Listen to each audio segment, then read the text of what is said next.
നമസ്കാരം. ദ പ്രസിൻ്റെ പുതിയ എപ്പിസോഡിലേക്ക് എല്ലാ പ്രേക്ഷകർക്കും സ്വാഗതം. 3 പത്രങ്ങളും ഒരു പേപ്പറുമാണ് ഇന്ന് വിശകലനത്തിനായി എടുക്കുന്നത്. മാതൃഭൂമി, ഗൾഫ് മാധ്യമം സിറാജ്, പിന്നെ ദേശാഭിമാനിയുടെ പത്രവുമാണ് നമ്മൾ ഇന്ന് വിശകലനത്തിന് എടുക്കുന്നത്. നിരവധി വാർത്തകൾ ഇന്ന് എല്ലാ പത്രങ്ങളിലും ഉണ്ട്. പ്രത്യേകിച്ച് തദ്ദേശ സ്വയംഭരണ സ്ഥാപനങ്ങളിലേക്കുള്ള തിരഞ്ഞെടുപ്പ് നടക്കുകയാണ്. അതുമായി ബന്ധപ്പെട്ടുള്ള വാർത്തകൾ ഉൾപേജുകളിൽ എല്ലാ പത്രങ്ങളുടെയും ഉള്ളിൽ ഇടം പിടിച്ചിരിക്കുന്നു. SIRുമായി ബന്ധപ്പെട്ടുള്ള വാർത്തകൾ എല്ലാ പത്രങ്ങളിലും ഇടം പിടിച്ചിരിക്കുന്നു. ശബരിമലയുമായി ബന്ധപ്പെട്ടുള്ള വാർത്തകൾ, ശബരിമല സ്വർണ്ണപ്പാളി കടത്തുമായിരുന്നു കുറച്ചു കാലം മുമ്പ് വരെ ഉണ്ടായിരുന്നു എങ്കിൽ ഇപ്പോൾ സീസൺ തുടങ്ങിയ ശേഷമുള്ള തിരക്കിനെ സംബന്ധിച്ചുള്ള വാർത്തകളാണ്. അത് സംബന്ധിച്ച് ഹൈക്കോടതിയുടെ ഇടപെടലാണ് ഏറ്റവും പ്രധാനപ്പെട്ട വാർത്തകളായി എല്ലാവരും നൽകിയിരിക്കുന്നത്. ഒപ്പം സൗദി രാജകുമാരൻ്റെ അമേരിക്കൻ സന്ദർശനം, സൗദി അമേരിക്കയിൽ ഇൻവെസ്റ്റ്മെൻറ്റ് നടത്താൻ 1 ട്രില്യൺ 1 ലക്ഷം കോടിയുടെ ഈ നിക്ഷേപം നടത്താൻ തീരുമാനിച്ച കാര്യങ്ങളെല്ലാം തന്നെ പത്രങ്ങളിൽ വാർത്തയായിട്ടുണ്ട്. നമുക്ക് ഓരോ വാർത്തകളായി ഓരോ പത്രങ്ങളും എങ്ങനെയാണ് അതിനെ നൽകിയിരിക്കുന്നത്, ഏതെല്ലാം വാർത്തകളാണ് ഓരോ പത്രങ്ങളും നൽകാതെ വിട്ടുപോയത് അല്ലെങ്കിൽ നൽകാതിരുന്നത് എന്നതുകൂടി നമുക്ക് പരിശോധിക്കേണ്ടതുണ്ട്. ആദ്യം നമുക്ക് ഏറ്റവും പ്രധാനപ്പെട്ടതായി മാധ്യമവും സിറാജും മാതൃഭൂമിയും ഒരുപോലെ ഇന്നലത്തെ വാർത്തകളിൽ നിന്ന് ഇന്നത്തെ പത്രത്തിലേക്കായി തിരഞ്ഞെടുത്തിരിക്കുന്ന വാർത്ത നോക്കാം. ഏറ്റവും പ്രധാനപ്പെട്ടതായി അവർ എടുത്തിരിക്കുന്നത് ശബരിമല തന്നെയാണ്. ശബരിമലയിലെ തിരക്ക് നിയന്ത്രിക്കുന്നതിൽ സർക്കാർ സംവിധാനം പാടെ പരാജയപ്പെട്ടു എന്ന ഭരണഘടനാ ബെഞ്ചിൻ്റെ നിരീക്ഷണവും പരാമർശങ്ങളുമാണ് ഈ 3 പത്രങ്ങളും പ്രധാന വാർത്തയായി എടുത്തിരിക്കുന്നത്. ഭക്തരെ ഇങ്ങനെ മരിക്കാൻ വിട്ടുകൂടാ എന്നാണ് എല്ലാ പത്രങ്ങളും ഒരുപോലെ ഹൈക്കോടതിയെ കോട്ട് ചെയ്തുകൊണ്ട് നൽകിയിരിക്കുന്നത്. ഭക്തരെ മരിക്കാൻ വിട്ടുകൊടുക്കില്ല എന്ന് മാധ്യമം തലക്കെട്ട് എഴുതിയിരിക്കുന്നു. മാതൃഭൂമിയാകട്ടെ ശ്വാസം മുട്ടി മരിക്കാൻ വിടില്ല എന്ന് തലക്കെട്ട് നൽകിയിരിക്കുന്നു. ഏകോപനമില്ല, ശബരിമലയെ തിരക്ക് നിയന്ത്രണം ഏകോപനമില്ല എന്ന് നേരിട്ട് സിറാജ് ഈ വാർത്ത നൽകിയിരിക്കുന്നു. ഇതെല്ലാം 1-ാം പേജിലെ വാർത്ത തന്നെയാണ്. എന്നാൽ ദേശാഭിമാനിയുടെ ഈ പേപ്പറിൽ ഗൾഫ് എഡിഷനിൽ ഈ വാർത്ത ഇല്ല, 1-ാം പേജിൽ ഇടം പിടിച്ചിട്ടില്ല എന്നത് ശ്രദ്ധേയമാണ്. അത് ഗൾഫിലെ വാർത്തകൾ മാത്രമാണ് ദേശാഭിമാനി 1-ാം പേജിൽ നൽകിയിട്ടുള്ളത്. ദേശാഭിമാനി പ്രധാനമായും നൽകിയിരിക്കുന്നത് സൗദിയും അമേരിക്കയും തമ്മിലുള്ള സുപ്രധാന കരാർ ഒപ്പിട്ടതാണ് ഗൾഫ് എഡിഷനിൽ നൽകിയിരിക്കുന്നത്. എങ്കിൽ അവരുടെ തിരുവനന്തപുരം എഡിഷനിലേക്ക് നമ്മൾ പോവുകയാണെങ്കിൽ അവിടെയും ഈ വാർത്ത, ശബരിമലയുമായി ബന്ധപ്പെട്ടുള്ള വാർത്ത ഇങ്ങനെയല്ല നൽകിയിരിക്കുന്നത്. സ്പോട്ട് ബുക്കിംഗ് 5000 മതി എന്ന് ഹൈക്കോടതി പറഞ്ഞു എന്നതാണ്. അല്ലാതെ അവിടെയുള്ള ബുക്കിംഗ് ഇല്ലാത്തവരെ പ്രവേശിപ്പിക്കേണ്ട, സ്പോട്ട് ബുക്കിംഗ് 5000 മതി എന്ന് ഹൈക്കോടതി പറഞ്ഞു എന്നതാണ്. എന്നാൽ അതിരൂക്ഷമായ വിമർശനമാണ് ഹൈക്കോടതിയുടെ ഭാഗത്തുനിന്ന് ഉണ്ടായത് എന്ന കാര്യം ദേശാഭിമാനി സ്വാഭാവികമായും ഭരണപക്ഷത്തിൻ്റെ ഒരു പത്രമാണ്. അതുകൊണ്ടായിരിക്കണം ഒരുപക്ഷെ സർക്കാരിനെതിരെയുള്ള ഒരു വിമർശനമായി ചിത്രീകരിക്കപ്പെടുന്ന, അല്ലെങ്കിൽ സർക്കാരിനെതിരെയുള്ള വിമർശനത്തെ അത് ബോധപൂർവം മറച്ചു വയ്ക്കുന്നു, അല്ലെങ്കിൽ അത് മാറ്റി അവർക്ക് വേണ്ട രീതിയിൽ ആ വാർത്തയെ അവതരിപ്പിച്ചിരിക്കുന്നു എന്നതാണ് ശ്രദ്ധേയം. ഭക്തരെ മരിക്കാൻ വിട്ടുകൊടുക്കില്ല എന്ന് ഹൈക്കോടതിയുടെ ദേവസ്വം ബോർഡ് ബെഞ്ച് പറയുമ്പോൾ അതിൽ കുറേ കാര്യങ്ങൾ അവർ എടുത്തു പറയുന്നുണ്ട്. അവിടെ എത്ര ശാസ്ത്രീയമായി ശബരിമലയിൽ എത്ര പേരെ ഉൾക്കൊള്ളാനാകും എന്നൊരു ചോദ്യം സർക്കാരിന് മുന്നിൽ കോടതി വെച്ചിരിക്കുന്നു. അവിടെ എത്ര പേർക്കുള്ള സംവിധാനങ്ങളുണ്ട്, അല്ലെങ്കിൽ സ്പോട്ട് ബുക്കിംഗ് വഴി എത്ര പേരെ നൽകുന്നു എന്ന ചോദ്യമാണ് ഹൈക്കോടതി മുന്നോട്ട് ഉന്നയിച്ചിരിക്കുന്നത്. അവിടെ ശാസ്ത്രീയമായി ഇത്രയും കാലമായി സമയം കിട്ടിയിട്ടും എന്തുകൊണ്ട് അത്തരത്തിലൊരു പഠനം നടത്തിയിട്ടില്ല എന്നാണ്. നിലയ്ക്കൽ എത്ര പേരെ കൊള്ളും, പമ്പയിൽ എത്ര പേരെ കൊള്ളും, സന്നിധാനത്തെ എത്ര പേരെ ഉൾക്കൊള്ളാൻ സാധിക്കും, എത്ര പേരെ കൊള്ളാനുള്ള കഴിവ് അവിടെ ഉണ്ട്, അല്ലെങ്കിൽ ഇൻഫ്രാസ്ട്രക്ചർ എത്രത്തോളം ഉണ്ട് എന്ന ചോദ്യമെല്ലാം ഹൈക്കോടതിയുടെ ഭാഗത്ത് നിന്ന് കഴിഞ്ഞ ദിവസം ഉണ്ടായിരിക്കുന്നു. ഏകദേശം 4000-ഓളം പേരൊക്കെയുള്ള സൗകര്യമാണ് ഇവിടെയുള്ളത്. അവിടെയാണ് സ്ത്രീകളും കുട്ടികളും അടക്കമുള്ള ഭക്തർ വരികയും ഒരു ദിവസം 20,000 വരെയെല്ലാം സ്പോട്ട് ബുക്കിംഗ് വഴി വരികയും അവർക്ക് വേണ്ട സൗകര്യമില്ലാതെ തിക്കിലും തിരക്കിലും പെട്ട് ശ്വാസം കിട്ടാതെ ബുദ്ധിമുട്ടുന്ന അവസ്ഥ ഉണ്ടാക്കുന്നത്. അത് അനുവദിക്കാനാകില്ല എന്നാണ് ഹൈക്കോടതി ഏകകണ്ഠമായി പറഞ്ഞിരിക്കുന്നത്. ഇതിനുശേഷം ഉള്ള രണ്ടാമത്തെ ഏറ്റവും പ്രധാനപ്പെട്ട വാർത്തയായി കാണിച്ചിരിക്കുന്നത് മാതൃഭൂമിയിലാണെങ്കിൽ അത് വൈഷ്ണയുടെ വോട്ട് വെട്ടിയത് വൻ വീഴ്ച എന്ന വാർത്തയാണ്.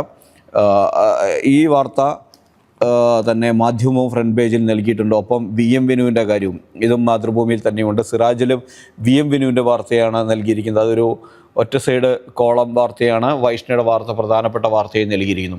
ഇതാണ് ഏറ്റവും പ്രധാനപ്പെട്ട രണ്ടാമത്തെ വാർത്തയായി പത്രങ്ങളെല്ലാം തന്നെ തിരഞ്ഞെടുത്തിരിക്കുന്നത്. മാതൃഭൂമിയിൽ അത് വൻ വീഴ്ച എന്ന തലക്കെട്ട് നൽകിയിരിക്കുന്നു. മാധ്യമമാണെങ്കിൽ വിനു ഔട്ട്, വൈഷ്ണ ഇൻ എന്ന് നൽകിയിരിക്കുന്നു. സിറാജ് ആണെങ്കിൽ വോട്ട് വെട്ടിയത് റദ്ദാക്കി വൈഷ്ണയ്ക്ക് മത്സരിക്കാം, അതേസമയം വിനു മത്സരിക്കാനാവില്ല, ഹർജി തള്ളി എന്നതാണ്. ദേശാഭിമാനിയും ഈ വാർത്ത നൽകിയിട്ടുണ്ട്. UDFന് തിരിച്ചടി, വിനുവിന് മത്സരിക്കാനാവില്ല, ഹർജി ഹൈക്കോടതി തള്ളി എന്ന വാർത്തയാണ് നൽകിയിരിക്കുന്നത്. വൈഷ്ണയുടെ കാര്യം തലക്കെട്ടിലോ അല്ലെങ്കിൽ വാർത്തയിൽ പ്രത്യേകം എടുത്ത് പരാമർശിക്കുകയോ ചെയ്തിട്ടില്ല. വിനുവിൻ്റെ കാര്യത്തിൽ വലിയ വിമർശനം കോടതിയുടെ ഭാഗത്തുനിന്നുണ്ടായ കാര്യം ദേശാഭിമാനി ഹൈലൈറ്റ് ചെയ്യുന്നുണ്ട്. പ്രത്യേകിച്ച് വോട്ടർ പട്ടികയിൽ പേര് പോലും ഉണ്ടോ എന്ന്, കരട് വോട്ടർ പട്ടികയിൽ പേരുണ്ടോ എന്ന് പോലും നോക്കാതെയാണോ മത്സരിക്കാൻ ഇറങ്ങുന്നത് എന്നായിരുന്നു വിനുവിൻ്റെ അഭിഭാഷകൻ പറഞ്ഞത്. സെലിബ്രിറ്റിയാണ്, അതുകൊണ്ട് ജയിക്കാനുള്ള സാധ്യതയുള്ളത് കൊണ്ടാണ്, ജയിക്കാനുള്ള സാധ്യതയുണ്ട് എന്നെല്ലാം പറഞ്ഞപ്പോൾ സെലിബ്രിറ്റികൾക്ക് പ്രത്യേക പരിഗണനയോ നിയമമോ ഒന്നും ഇവിടെയില്ല, എല്ലാവർക്കും ഒരുപോലെയാണ് നിയമം എന്ന ഹൈക്കോടതി ചൂണ്ടിക്കാട്ടിയ കാര്യവും വാർത്തയിൽ ഉണ്ട്. വൈഷ്ണയുടെ കാര്യത്തിൽ തെറ്റുപറ്റിയെന്ന് തെരഞ്ഞെടുപ്പ് കമ്മീഷൻ തന്നെ പറയുന്നു. ആ തെറ്റ് തിരുത്തിയിട്ട് ഇലക്ടറൽ ഓഫീസർക്ക് കമ്മീഷൻ്റെ രൂക്ഷ വിമർശനം, തെരഞ്ഞെടുപ്പ് കമ്മീഷൻ്റെ രൂക്ഷ വിമർശനവും ഉണ്ടായി ഇലക്ടറൽ ഓഫീസർക്ക്. അതിനുശേഷം അവരുടെ വോട്ട് പുനഃസ്ഥാപിക്കുകയും അവർക്ക് മത്സരിക്കാനുള്ള എല്ലാ വഴിയും ഒരുങ്ങുകയും ചെയ്തു. അങ്ങനെ ഒരേ സമയത്ത് തന്നെയാണ് രണ്ട് സ്ഥലത്തും രണ്ട് തരത്തിലുള്ള പ്രശ്നങ്ങൾ, സമാനമായ പ്രശ്നങ്ങളായിരുന്നു. ഒന്ന്, വിനു മുമ്പ് വോട്ട് ചെയ്തിരുന്നു എന്ന് പറയുമ്പോൾ വിനു വോട്ട് ചെയ്തിട്ടില്ല എന്ന് ഹൈക്കോടതി അല്ലെങ്കിൽ കണ്ടെത്തുന്നു. ഹൈക്കോടതി അവരുടെ ഹർജി തള്ളുന്നു. ഹർജി തള്ളിയതോടുകൂടി അവർക്ക് വിനുവിന് മത്സരിക്കാനാവുന്നില്ല. വിനുവിനെ മേയർ സ്ഥാനാർത്ഥിയായി UDF കണ്ടുവച്ചിരുന്നതായിരുന്നു. പകരം ഇപ്പോൾ ജയന്തിനെ മത്സരിപ്പിക്കാനുള്ള ആലോചന, കെ ജയന്ത് കോൺഗ്രസിൻ്റെ സംസ്ഥാന എക്സിക്യൂട്ടീവ് അംഗമായിരുന്നു. അദ്ദേഹം KPCC എക്സിക്യൂട്ടീവ് അംഗമായിരുന്നു. അദ്ദേഹത്തെ മത്സരിപ്പിക്കാനുള്ള നീക്കങ്ങൾ നടക്കുന്നു എന്ന തരത്തിലുള്ള വാർത്തകൾ വരുന്നുണ്ട്. ഈ വിനുവിൻ്റെയാണ് കാർട്ടൂണായിട്ട് മാതൃഭൂമിയും മാധ്യമവും ഇന്ന് പോക്കറ്റ് കാർട്ടൂണാക്കി എടുത്തിരിക്കുന്നത്. നിർമ്മിത ബുദ്ധിൻ എന്ന പേരിലുള്ള മാധ്യമത്തിൻ്റെ കാർട്ടൂണിൽ വോട്ടർ പട്ടികയിൽ പേരില്ല, കോഴിക്കോട് UDF മേയർ സ്ഥാനാർത്ഥി സംവിധായകൻ വിനുവിന് മത്സരിക്കാനാകില്ല എന്ന വാർത്ത നൽകി. വേഷം മാറാൻ നിമിഷങ്ങൾ എന്ന വിനുവിൻ്റെ സിനിമയാണ് വേഷം എന്ന സിനിമ. അതിലെ പാട്ടാണ് വേഷങ്ങൾ ജന്മങ്ങൾ വേഷം മാറാൻ നിമിഷങ്ങൾ എന്ന പാട്ട്. ആ പാട്ടിലെ വരി ആണ് കാർട്ടൂണിന് എടുത്തു വച്ചിരിക്കുന്നത്. കാകദൃഷ്ടിയിൽ, അതായത് മാതൃഭൂമിയിൽ ഗോപികൃഷ്ണൻ്റെ കാർട്ടൂണിൽ സെലിബ്രിറ്റിക്ക് പ്രത്യേകം പരിഗണനയില്ല, പത്രം വായിക്കാറില്ല എന്ന വിനുവിൻ്റെ ഹർജി തള്ളിക്കൊണ്ട് ഹൈക്കോടതിയുടെ ചോദ്യം വാർത്തയായി നൽകിക്കൊണ്ട് കരടിൽ പേരില്ല, ഇതൊക്കെ ശ്രദ്ധിക്കേണ്ട അംബാനെ എന്ന ആവേശം സിനിമയിലെ ഡയലോഗാണ് എടുത്തിരിക്കുന്നത്. പക്ഷേ കുറച്ചുകൂടെ ചേർന്ന് നിന്നത് വിനുവിൻ്റെ വേഷങ്ങൾ ജന്മങ്ങൾ വേഷം മാറാൻ നിമിഷങ്ങൾ എന്നാൽ അദ്ദേഹം മേയർ കുപ്പായം ഊരുന്ന കാർട്ടൂണാണ് വരച്ചിരിക്കുന്നത്. ഏതായാലും ഇത് കഴിഞ്ഞാൽ ഏറ്റവും പ്രധാനപ്പെട്ട വാർത്തയായി എല്ലാ പത്രങ്ങളിലും ഉള്ളത് ഇന്ന് അമേരിക്കയിൽ നടത്താൻ പോകുന്ന നിക്ഷേപങ്ങളെക്കുറിച്ചാണ്. $1,00,000 കോടിയുടെ നിക്ഷേപത്തിന് സൗദി തയ്യാറാകുന്നു എന്നാണ്. സാധാരണ നമ്മൾ കേൾക്കാറ് US നിക്ഷേപിക്കാൻ പോകുന്നു എന്നതാണ്. എങ്കിൽ ഇവിടെ നേരെ തിരിച്ച് സൗദി US നിക്ഷേപിക്കാൻ പോകുന്നു എന്ന വാർത്തയാണ് വരുന്നത്. കഴിഞ്ഞ ദിവസമാണ് 7 വർഷത്തെ ഇടവേളയ്ക്ക് ശേഷം സൗദി പ്രധാനമന്ത്രിയും കിരീടാവകാശിയുമായ മുഹമ്മദ് ബിൻ സൽമാൻ വൈറ്റ് ഹൗസിൽ എത്തുന്നത്, അമേരിക്കയിൽ എത്തുന്നത്. അദ്ദേഹം ട്രംപുമായി കൂടിക്കാഴ്ച നടത്തി. നാറ്റോ ഇതര ശക്തിയായി ട്രംപ് സൗദിയെ പ്രഖ്യാപിക്കുകയും ചെയ്തു. ഇതിനിടയിൽ തന്നെയാണ് F-35 ഫൈറ്റർ ജെറ്റ്, അമേരിക്കയുടെ പ്രസിദ്ധമായ F-35 ഫൈറ്റർ ജെറ്റുകൾ അമേരിക്ക സൗദിക്ക് നൽകുമെന്ന കാര്യം പ്രഖ്യാപിക്കുന്നു. നാറ്റോ ഇതര സഖ്യകക്ഷിയായി പ്രമുഖ സഖ്യകക്ഷിയായി തന്നെ സൗദിയെ അംഗീകരിക്കുന്നു. ഒപ്പം പ്രഖ്യാപിച്ച മറ്റൊരു കാര്യമാണ് ഈ നിക്ഷേപത്തിൻ്റെ കാര്യവും.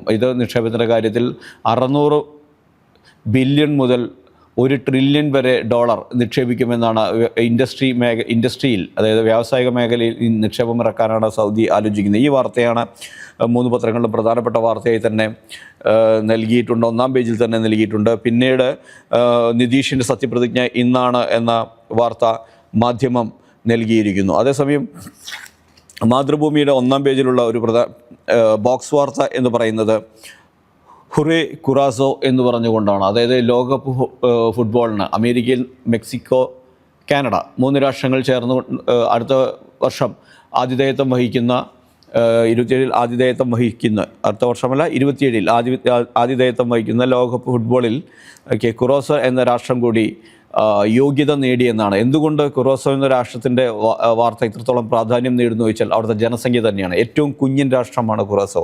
1,56,000 പേരാണ് അവിടെ ജനസംഖ്യയുള്ളൂ. അത്ര പേർ മാത്രമുള്ള രാജ്യത്ത് നിന്നാണ് ഒരു ടീം ലോകകപ്പ് ഫുട്ബോൾ കളിക്കാൻ യോഗ്യത നേടിക്കൊണ്ടുവരുന്നത്.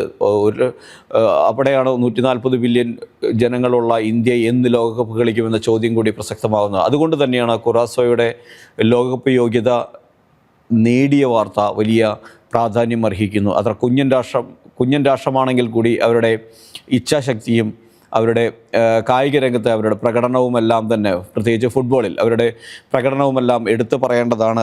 എത്ര വിസ്തീർണമുണ്ട് അവർ രാജ്യത്തിന്, എത്ര ഫിഫ റാങ്കിങ്ങിൽ എവിടെയാണ് അവർ കിടക്കുന്നത്, ഇന്ത്യയുമായുള്ള കമ്പാരിസൺ, ഇതെല്ലാം ആ വാർത്തയിൽ മാതൃഭൂമി നൽകിയിട്ടുണ്ട്. ഈ കുറാസോയുടെ വാർത്ത സ്പോർട്സ് പേജിൽ മറ്റു പത്രങ്ങളെല്ലാം തന്നെ നൽകിയിട്ടുണ്ട്.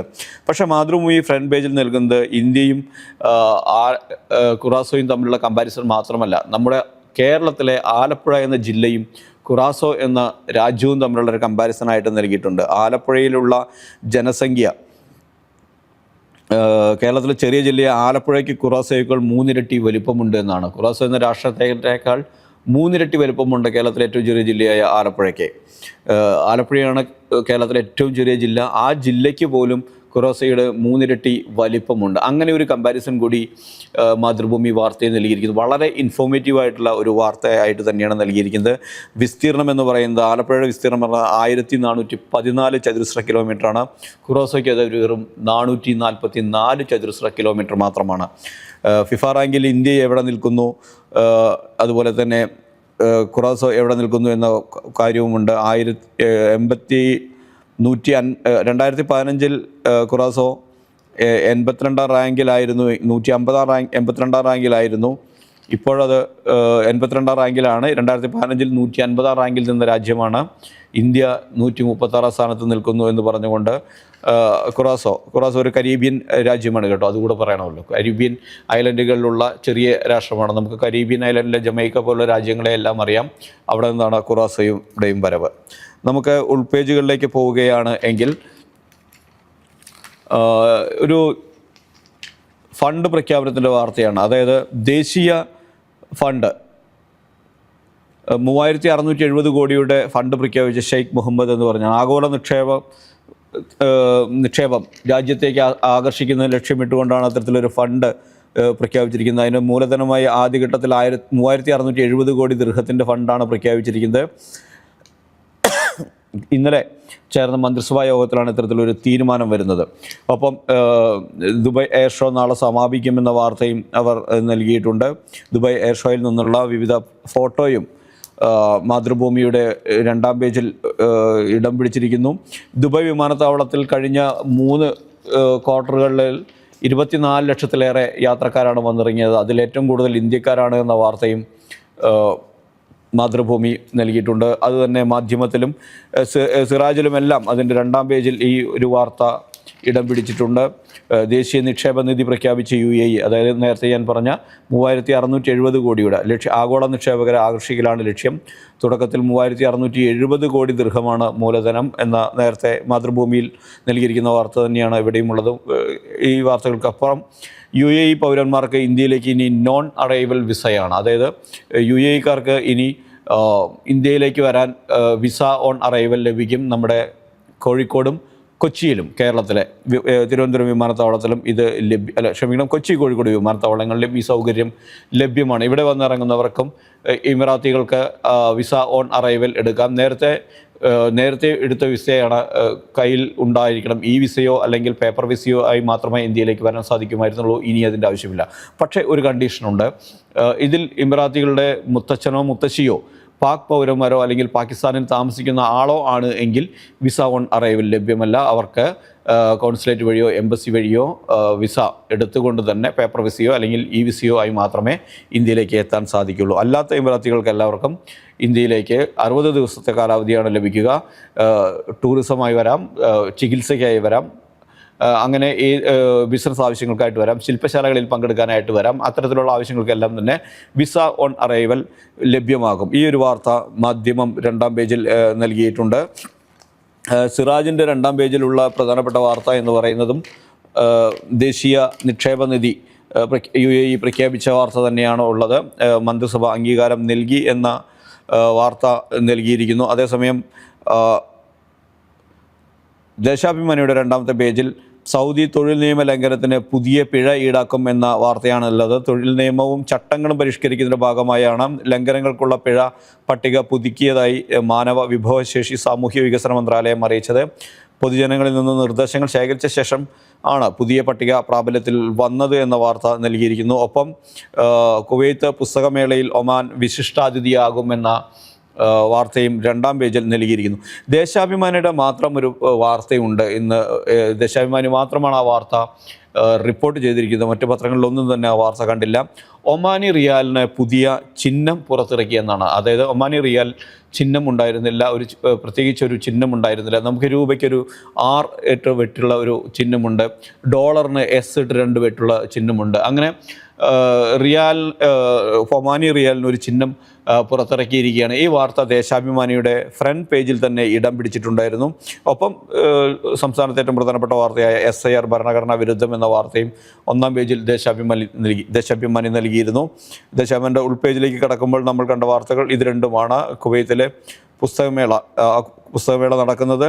സംസ്കാരത്തിൻ്റെ തലസ്ഥാനം പുസ്തകത്തിൻ്റെ ജന്മദേശം എന്ന പ്രമേയം മുൻനിർത്തിയാണ് കുവൈറ്റിൻ്റെ തലസ്ഥാനത്ത് നവംബർ 19 തുടങ്ങിയ കുവൈറ്റ് അന്താരാഷ്ട്ര പുസ്തകമേളയിൽ ഒമാൻ വിശിഷ്ടാതിഥിയായി പങ്കെടുക്കുന്നത്. ഇന്നലെയാണ് അത് ആരംഭിച്ചത്. അവിടെ ഒമാൻ വിശിഷ്ടാതിഥിയായി പങ്കെടുക്കുന്നു എന്ന കാര്യമാണ്. നമുക്ക് ഉൾപേജുകളിലേക്ക് പോകുമ്പോൾ കൂടുതലായും കാണുന്നത് തെരഞ്ഞെടുപ്പുമായി ബന്ധപ്പെട്ട വാർത്തകൾ തന്നെയാണ്. നാളെയാണ് തദ്ദേശ സ്വയംഭരണ തെരഞ്ഞെടുപ്പിലെ പത്രിക സമർപ്പണം അവസാനിക്കുന്നത്. പക്ഷേ ഇപ്പോഴും പലയിടത്തും പൊട്ടിത്തെറി നടന്നുകൊണ്ടിരിക്കുകയാണ്. സ്ഥാനാർത്ഥി നിർണയങ്ങൾ പൂർത്തിയായിട്ടില്ല. വിമതരുടെ ശല്യം കൂടുതലാണ്. നമ്മൾ നേരത്തെ സൂചിപ്പിച്ച കോഴിക്കോടടക്കം ഇനി പുതിയ മേയർ സ്ഥാനാർത്ഥിയെ UDF കണ്ടെത്തേണ്ടതുണ്ട്. അങ്ങനെ ഉള്ള വാർത്തകളാണ്, തദ്ദേശ തെരഞ്ഞെടുപ്പുമായി ബന്ധപ്പെട്ടുള്ള വാർത്തകളാണ് ഉൾപേജുകളിൽ കൂടുതലായും വരുന്നത്. ഇന്നലെ മലപ്പുറത്ത് സാദിഖ് അലി തങ്ങൾ വാർത്താസമ്മേളനം നടത്തിയിരുന്നു. ആ വാർത്താസമ്മേളനത്തിൽ ദേശാഭിമാനിയുടെ ഫ്രണ്ട് പേജ് വാർത്തയാണ്. അതായത് ജമാഅത്തെ ഇസ്ലാമിയുമായി അല്ലെങ്കിൽ വെൽഫെയർ പാർട്ടിയുമായി യാതൊരു ബന്ധവും ഇല്ല എന്ന് UDF പറയുമ്പോഴും UDFൻ്റെ ഒരു സ്ഥാനാർത്ഥിയായി അവർ സഖ്യമുള്ള സ്ഥാനാർത്ഥിയെ UDFൻ്റെ സ്ഥാനാർത്ഥിയുടെ പേര് മുനവർ അലി തങ്ങൾ തന്നെ, പാണക്കാട് തങ്ങൾ തന്നെ, മുനവർ അലി തങ്ങളല്ല ക്ഷമിക്കണം, റഷീദ് അലി തങ്ങൾ വെൽഫെയർ സ്ഥാനാർത്ഥിയെ പ്രഖ്യാപിക്കുന്ന വീഡിയോ പുറത്തിറങ്ങി. ഇതിൻ്റെ ഒരു ദൃശ്യവും വീഡിയോ ദൃശ്യത്തിൽ നിന്ന് കട്ട് ചെയ്ത ഫോട്ടോ അടക്കം ചേർത്താണ് ദേശാഭിമാനി അത്തരമൊരു വാർത്ത നൽകിയിട്ടുള്ളത്. നമുക്ക് എഡിറ്റോറിയൽ പേജുകളിലേക്ക് കടക്കുകയാണെങ്കിൽ ദേശാഭിമാനിയുടെ എഡിറ്റോറിയലിൽ നിന്ന് തുടങ്ങാം. 4 പത്രങ്ങളുടെയും എഡിറ്റോറിയലുകൾ ഡിഫറൻ്റ് ആണ്. ദേശാഭിമാനിയുടെ എഡിറ്റോറിയൽ BLOമാരുടെ അവർ നേരിടുന്ന മാനസിക സംഘർഷങ്ങളെക്കുറിച്ചും ജോലിഭാരത്തെക്കുറിച്ചുമാണ് പറയുന്നത്. BLOമാരെ ഇനിയും കുരുതി കൊടുക്കരുത് എന്നാണ് തലക്കെട്ട് നൽകിയിരിക്കുന്നത്. വോട്ടർ പട്ടിക തീവ്രപരിഷ്കരണവുമായി ബന്ധപ്പെട്ട ജോലികളുടെ അമിതഭാരം ബൂത്ത് ലെവൽ ഓഫീസർമാരെ കടുത്ത സമ്മർദ്ദത്തിലാഴ്ത്തിയിരിക്കുന്നു എന്ന് പറഞ്ഞുകൊണ്ട് തുടങ്ങുന്ന ഇത് 600 മുതൽ 1500 വോട്ടർമാർ വരെ ഒരു BLOമാർ കൈകാര്യം ചെയ്യണം. അവരുടെ വീടുകളിൽ പലപ്പോഴും പോകണം. അവർ ഡിസംബർ 4 മുമ്പ് തീർക്കണം എന്ന കാര്യങ്ങളെല്ലാം തന്നെ വിശദമായി തന്നെ പറയുന്നു. ഇത് തെരഞ്ഞെടുപ്പ് കമ്മീഷൻ അടിച്ചേൽപ്പിക്കുന്ന സമ്മർദ്ദം ചില്ലറയല്ല. ഇത് തെരഞ്ഞെടുപ്പ് കമ്മീഷനെതിരെ രൂക്ഷമായ ഭാഷയിൽ ഉള്ള ഒരു വിമർശനം തന്നെയാണ് ഈ എഡിറ്റോറിയലുകൾ മുൻനിർത്തി വെച്ചിരിക്കുന്നത്. ബീഹാറിലെ വോട്ടർ പട്ടിക തീവ്ര പരിഷ്കരണം സംബന്ധിച്ച് പല സംശയങ്ങളും ഉന്നയിച്ച സുപ്രീം കോടതി അതിൽ അന്തിമ വിധി വരുന്നതിന് മുമ്പ് തന്നെ കേരളമടക്കം 12 സംസ്ഥാനങ്ങളിൽ 2ാം ഘട്ട SIR നടപ്പാക്കാൻ തീരുമാനിച്ചത് ഉചിതമായില്ല എന്ന് ദേശാഭിമാനിയുടെ എഡിറ്റോറിയൽ എടുത്ത് പറയുന്നുണ്ട്. ഒപ്പം ഇതിൽ അനീഷ് ജോർജിൻ്റെ മരണം, കണ്ണൂരിലെ അനീഷ് ജോർജിൻ്റെ ആത്മഹത്യയുമായി ബന്ധപ്പെട്ടുള്ള കാര്യങ്ങൾ പറയുന്നുണ്ട്. ഇതിൽ CPM കടന്നാക്രമിക്കുന്ന കോൺഗ്രസിനെയും BJPയെയും രൂക്ഷമായ ഭാഷയിൽ വിമർശിക്കാനും ദേശാഭിമാനി എഡിറ്റോറിയലിലൂടെ ലക്ഷ്യം വയ്ക്കുന്നുണ്ട്. സമ്മർദ്ദം CPM നൽകി എന്ന് പറയുന്ന വാർത്ത BJPക്ക് വേണ്ടി കോൺഗ്രസ് ഒരുക്കുന്ന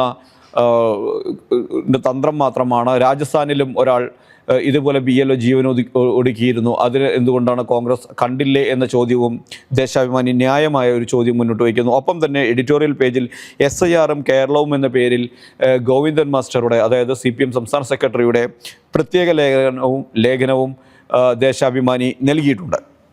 സിറാജിൻ്റെ എഡിറ്റോറിയൽ എന്ന് പറയുന്നത് സ്വതന്ത്ര ഫലസ്തീൻ മായുകയാണോ എന്ന്, ഫലസ്തീൻ എന്നതാണ് അവരുടെ പ്രയോഗം.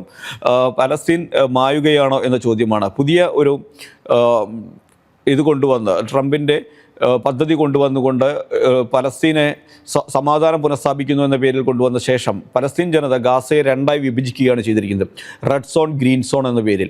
ഈ റെഡ് സോണിൽ മാത്രം ഗാസക്കാർ ഒതുങ്ങി നിൽക്കുകയും ഗ്രീൻ സോൺ എന്ന് പറയുന്ന സ്ഥലത്ത് സൈനിക വിന്യാസമാണ് ലക്ഷ്യം വയ്ക്കുന്നത്. ഇവിടെ ഇസ്രായേൽ സൈന്യം അടക്കമുള്ളവരുണ്ട്. അതായത് ഇസ്രായേൽ സൈന്യത്തിനടക്കം കൈകാര്യം ചെയ്യാവുന്ന രീതിയിൽ പലസ്തീൻ എന്ന രാജ്യത്തെ വെട്ടിമുറിക്കുന്നു എന്നതാണ്. ജെറുസലേമിൻ്റെ കാര്യത്തിൽ പലസ്തീനികൾ അവരുടെ തലസ്ഥാന നഗരമായി കണ്ടിരുന്ന ജെറുസലേം വളരെ പ്രധാനപ്പെട്ട ഒരു നഗരമാണ് അവർക്കത്. അതിൻ്റെ കാര്യത്തിൽ ഒരു തീരുമാനം ഈ പറയുന്ന ട്രംപിൻ്റെ പദ്ധതിയുമില്ല. UN ഈ പ്രമേയം അംഗീകരിച്ചിരിക്കുന്നു. റഷ്യയും ചൈനയും അത് അംഗീകരിക്കുന്ന പ്രമേയം അതിന് അനുകൂലിച്ചുള്ള വോട്ടെടുപ്പിൽ നിന്ന് വിട്ടുനിൽക്കുകയായിരുന്നു കഴിഞ്ഞ ദിവസം ചെയ്തത്. 142ഓളം രാജ്യങ്ങൾ പലസ്തീൻ രാജ്യം രൂപീകരിക്കണമെന്ന് നേരത്തെ തന്നെ ആവശ്യപ്പെട്ടിരുന്നു. എന്നാൽ അതെല്ലാം തട്ടിമാറ്റിക്കൊണ്ട് ഇപ്പോൾ ചെയ്യുന്നത് ഇസ്രായേലിന് വേണ്ടിയുള്ള ഒരു പദ്ധതി മാത്രമായി ഈ ട്രംപിൻ്റെ സമാധാന പദ്ധതി മാറി എന്നാണ് വിമർശനം ഉന്നയിക്കുകയാണ്. അത്തരത്തിലുള്ള ചോദ്യങ്ങൾ ഉന്നയിക്കുകയാണ് സിറാജിൻ്റെ എഡിറ്റോറിയൽ ചെയ്യുന്നത്. ക്ഷമിക്കണം.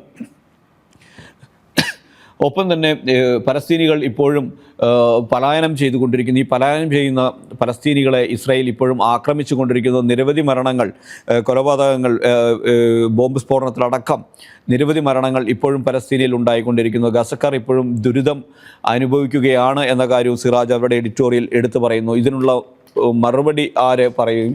അല്ലെങ്കിൽ ഗാസ പദ്ധതി ഹമാസിനെ ജനം വോട്ട് ചെയ്തുകൊണ്ട് തിരഞ്ഞെടുത്തതാണ്. അങ്ങനെ തിരഞ്ഞെടുത്ത ഒരു സർക്കാരിനെ, ഒരു ജനവിധിയുടെ സർക്കാരിനെ എങ്ങനെയാണ് ഇവർക്ക് അട്ടിമറിക്കാനാവുക എന്നൊരു ചോദ്യവും ഈ എഡിറ്റോറിയൽ മുന്നോട്ട് വയ്ക്കുന്നു. ജനാധിപത്യ പ്രക്രിയയെ അട്ടിമറിക്കുന്നതാണ് ഈ പ്രവർത്തനം എന്ന വിമർശനവും സിറാജിൻ്റെ എഡിറ്റോറിയൽ മുന്നോട്ട് വയ്ക്കുന്നുണ്ട്.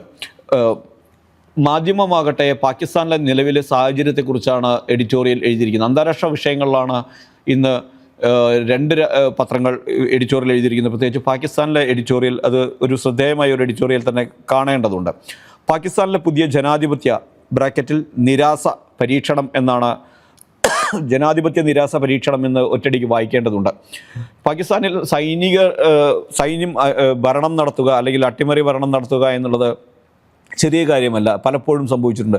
78 വർഷത്തെ പാകിസ്ഥാൻ്റെ ചരിത്രത്തിൽ 40 വർഷത്തോളം പാകിസ്ഥാനിൽ പട്ടാള ഭരണം തന്നെയാണ് ഉണ്ടായിരുന്നത്. അല്ലെങ്കിൽ പട്ടാളത്തിൻ്റെ നിയന്ത്രണത്തിലായിരുന്നു ഭരണം നടന്നിരുന്നത്. ഇപ്പോൾ വലിയ മാറ്റമൊന്നുമില്ല. പിന്നിൽ നിന്ന് സർക്കാരിനെ നിയന്ത്രിക്കുന്ന ഒരു ചാലകശക്തിയായി ഡ്രൈവിംഗ് സീറ്റിൽ എപ്പോഴും പട്ടാളം ഇരിക്കുന്ന സീൻ തന്നെയാണ് ഉള്ളത്. അതിപ്പോഴും ഉണ്ട്. ഇപ്പോൾ കഴിഞ്ഞ ദിവസം പാർലമെൻറ്റിൽ അവതരിപ്പിച്ച 2 ബില്ലുകളാണ് ഈ ഇത്തരത്തിലൊരു എഡിറ്റോറിയൽ എഴുതാൻ മാധ്യമത്തെ പ്രേരിപ്പിച്ചത്. അതായത് ഒന്ന്, സുപ്രീം കോടതിയുടെ അധികാരങ്ങളെ എടുത്തു കളയുന്നു, സർക്കാരിനെതിരെയുള്ള വിമർശനങ്ങൾ ഉന്നയിക്കാനോ സർക്കാരിനെതിരെയുള്ള ഭരണഘടനയിലെ 2 പ്രധാന ഭാഗങ്ങൾ ജനാധിപത്യ പ്രക്രിയ തകിടം മറിക്കുന്നവയാണ്.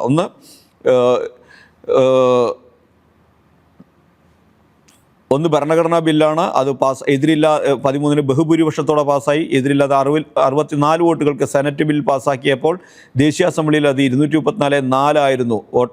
ഇമ്രാൻഖാൻ്റെ തരീഫ് കെ ഇൻസാഫ് പാർട്ടി വോട്ടെടുപ്പ് ബഹിഷ്കരിക്കുകയും ചെയ്തു. എന്താണ്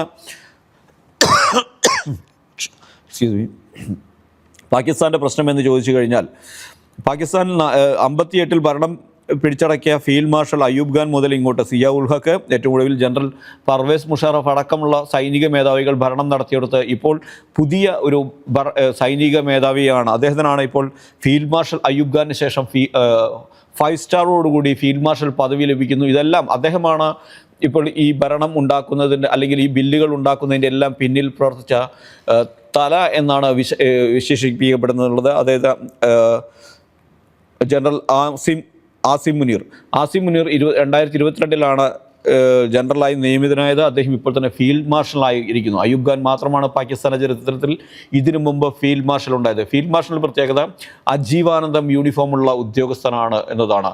ഏതായാലും അദ്ദേഹത്തിന് ഈ സിന്ദൂർ ആക്രമണത്തിന് ശേഷം ലഭിച്ചിരിക്കുന്ന സ്വീകരണമെല്ലാം നോക്കുമ്പോൾ അമേരിക്കയിൽ ട്രംപ് അദ്ദേഹത്തെ സ്വീകരിക്കുന്നു. അങ്ങനെ വലിയ സ്വീകരണം ആസിം മുനീറിന് ലഭിക്കുന്നുണ്ട്. ആ ആസിം മുനീറാണ് ഇപ്പോൾ കാര്യങ്ങൾ നിയന്ത്രിക്കുന്നത് എന്നാണ് ഈ എഡിറ്റോറിയൽ പറയുന്നത്.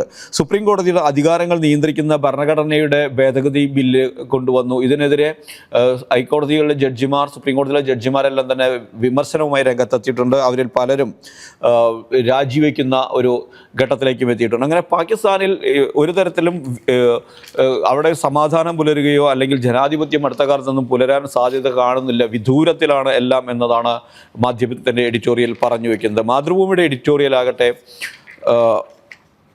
വിത്തിലെ ഉത്കണ്ഠ എന്ന പേരിലാണ്. ജനിതക വിത്തുകളെക്കുറിച്ചുള്ള, അതായത് ജനറ്റിക്കലി മോഡിഫൈഡ് ആയിട്ടുള്ള വിത്തുകളുടെ കാര്യങ്ങളാണ് പറയുന്നത്. വിത്തെടുത്ത് കുത്തുമ്പോൾ എന്ന് പറഞ്ഞത് ഇത് പറയാനുള്ള കാരണം എന്താ വെച്ചാൽ പുതിയ കരട് ബില്ല് അവതരിപ്പിച്ചിരിക്കുന്നു. വിത്തുകളുടെ വില നിയന്ത്രണത്തിനടക്കം ഈ കരട് ബില്ലിൽ യാതൊരുവിധ ഇതുമില്ല. പലപ്പോഴും ഇത്തരത്തിലുള്ള വിത്ത് നിയമം കൊണ്ടുവരാൻ ഇവിടെ സർക്കാർ, UPA സർക്കാർ ശ്രമിച്ചിട്ടുണ്ട്, മുമ്പ് NDA സർക്കാർ ശ്രമിച്ചിട്ടുണ്ട് ജനിതക വിത്തുകൾ അവതരിപ്പിക്കാനെല്ലാം. അന്നെല്ലാം തന്നെ ചെറുക്കപ്പെടുകയും ഉപേക്ഷിക്കപ്പെടുകയും ചെയ്ത സാധനം വീണ്ടും കൊണ്ടുവരാനുള്ള ശ്രമം നടക്കുന്നുണ്ട്. ആ ബില്ലിലാണെങ്കിൽ ഈ ജീവൻ വിത്തുകളുടെ അനധികൃത ഇറക്കുമതിയും വിൽപ്പനയും തടയാൻ ഈ ബില്ലിൽ വ്യവസ്ഥയില്ല. മോശം വിത്തിനകൾ കാരണം വിളനാശം ഉണ്ടായാൽ കർഷകർക്ക് നഷ്ടപരിഹാരം ലഭിക്കാനുള്ള വ്യവസ്ഥയില്ല. വിത്ത് കമ്പനികളുടെ ഭാഗത്ത് ലഘുവായ പിഴവുകൾ, എന്ത് പിഴവുണ്ടായാലും അതിൽ ലഘുവായ എന്ന് മാത്രമേ കാണുന്നുള്ളൂ.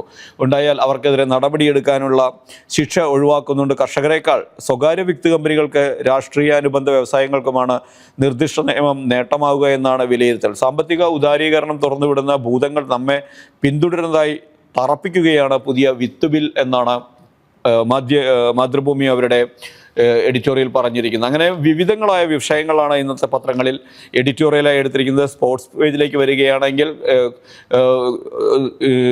രഞ്ജി ട്രോഫിയിൽ കേരളം മധ്യപ്രദേശും സമനിലയിലേക്ക് പോയ വാർത്തയുണ്ട്. ഒപ്പം തന്നെ വിവിധ ടീമുകൾ ലോകകപ്പിന് യോഗ്യത നേടിയ വാർത്തകളുണ്ട്. ഏറ്റവും ശ്രദ്ധേയമായ മറ്റൊരു വാർത്ത മാധ്യമത്തിലാണ് ഉണ്ടായിരുന്നത്. തെരഞ്ഞെടുപ്പ് നടക്കുകയാണല്ലോ. നമ്മുടെ കോണ്ടന്റ് വ്ളോഗർമാരെല്ലാം തന്നെ ഇപ്പോൾ തെരഞ്ഞെടുപ്പാണ് വിഷയമാക്കിയെടുത്ത് കൊയ്യുന്നത്. കോടികളാണ് ലൈക്കുകളും ഷെയറുകളും വാരിക്കുട്ടി വ്ളോഗർമാർ എന്ന് പറഞ്ഞുകൊണ്ട് തദ്ദേശാടനം എന്ന അവരുടെ പ്രത്യേക സ്പെഷ്യൽ പേജിൽ അങ്ങനെ ഒരു വാർത്തയുണ്ട്. അങ്ങനെ വിവിധങ്ങളും രസകരവും വിജ്ഞാനപ്രദവുമായ നിരവധി വാർത്തകളായിരുന്നു ഇന്നത്തെ പത്രങ്ങളിൽ ഉണ്ടായിരുന്നത്. ഏതായാലും ഇന്നത്തെ ദ പ്രസ് ഇവിടെ സമാപിക്കുകയാണ്. നാളെ വീണ്ടും കാണാം. നന്ദി, നമസ്കാരം.